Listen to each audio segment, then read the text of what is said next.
When I first heard Stillbirth had a new album coming out, I'll be honest, I wasn't sure what to expect. Brutal death metal has never really been my go-to subgenre. I appreciate the technicality, but sometimes it's a bit too much for me. Too relentless, it's too one-dimensional. But when I saw that this German band was releasing an album that people were calling their most ambitious work yet, I figured it's time to step out of my comfort zone, and I'm glad I did. Survival Protocol, Stillbirth's 9th album, dropped on October 31st, 2025 through Reigning Phoenix Music. It absolutely floored me.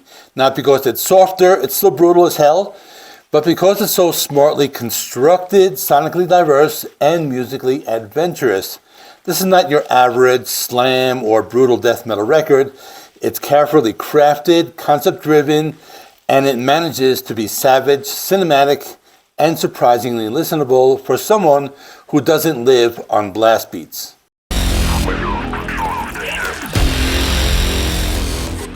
Stillbirth has been around since 1999, founded by vocalist and mastermind Lukas Swanski.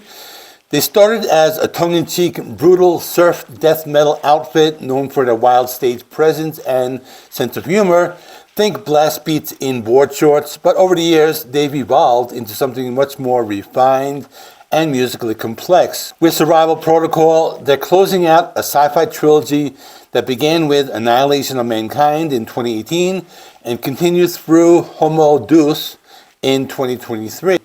The story follows the remnants of humanity fleeing a dying Earth, hijacking alien ships, and crash landing on a new planet where they basically repeat all their worst mistakes. War, domination, addiction, sacrifice, and destruction. It's dark, dystopian, and oddly relatable.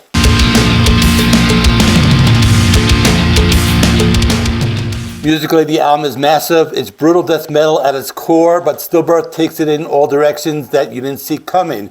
You've got flamenco-style acoustic guitars, bluesy solos, stoner metal grooves, and even a cowbell-driven breakdown, all somehow working within a cohesive sci-fi concept. The opener, Existence Erased, sets the tone immediately. It starts with this eerie dystopian intro before slamming you with blast beats and guttural growls, but then out of nowhere, there's an acoustic section that gives you a breather, only to crush you again moments later. It's that push and pull dynamic that makes the album so engaging. Trapped in Darkness follows with a melodic death metal flair. Its riffs are sharp and purposeful, while Throne of Bones stands out for its groove, and yes, the triumphant return of the cowbell. Somehow they make it work in a death metal context. Apex Predator is one of the most straightforward songs here. It has an almost old-school death metal structure with a killer, headbang-worthy chorus. Then there's Baptized in Blood, which starts off sounding almost beautiful with a serene acoustic intro that could belong on a beach before exploding into chaos. It's almost a cinematic experience. It's one of those calm before the storm moments that gives the brutality more impact. Cult of the Green and Sacrificial Slaughter dive deep into the record's thematic darkness, bringing in slower, sludge-driven breakdowns and hypnotic rhythms. They both show the band's confidence in letting songs breathe. Not every second has to be 300 BPM.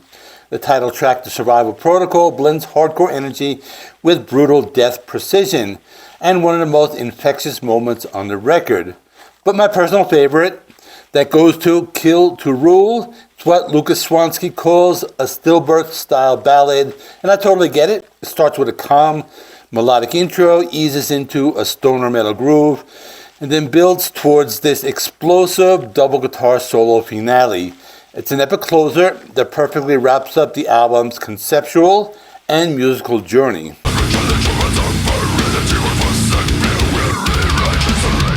What impressed me most about Survival Protocol is how precise it is. Every riff, every drum hit, every vocal layer feels intentional.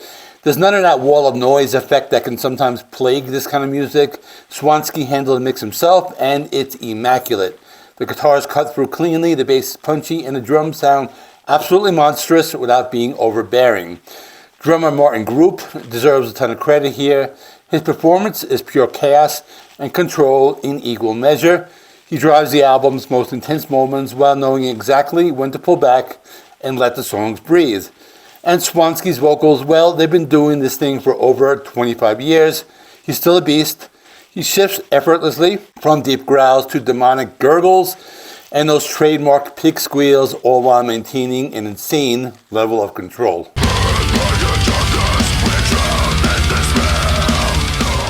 What sets Survival Protocol apart is its variety and focus. This isn't an album that bludgeons you into submission. It takes you on a journey. One minute you're caught in a storm of riffs, the next you're floating through an acoustic passage or grinding along to a stoner groove. It's refreshing, dynamic, and kind of fun. Critics have been echoing the same sentiment. Metal Epidemic called it structurally satisfying and intricately written, while The Razor's Edge said it is converting me wholly to Stillbirth's music. And honestly, same here. I didn't think I'd ever use the word accessible to describe a brutal death metal record, but this one actually earns it.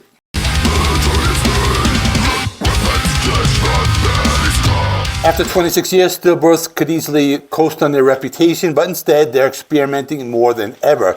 Swansky has built a band that feels both experienced and energized, with newer members like guitarist Leonard Thoma and Seismund Skiba injecting fresh creativity into the mix. You can tell these guys are having fun even while writing songs about intergalactic carnage and human extinction. They've also managed to keep their trademark humor alive. This is still the band that still sells machine gun bongs and branded toilet seats as merch. But underneath the playful image is a group of serious musicians making some of the most refined and exciting death metal around.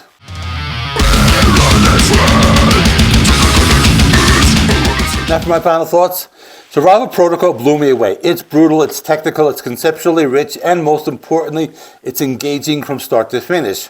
For a genre that often scares off outsiders with its sheer intensity, Stillbirth has created something that might actually draw new listeners in. If you've ever thought brutal death metal was just an endless blast beats of indecipherable growls, give this album a shot. You might be surprised, as I was. Survival Protocol isn't just great death metal record, it's a great metal record, period.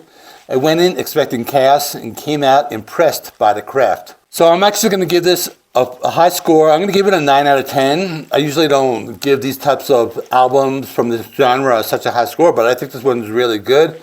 It won me over just from first listen, and that's something that usually doesn't happen with this type of music. So that's all. Thanks for watching. Let me know what you think of this album. If you know the band, have you listened to their previous stuff? And check out a previous video that I did, whatever, over there. And thanks for watching.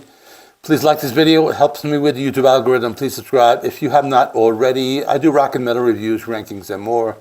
And I will see you in the next one.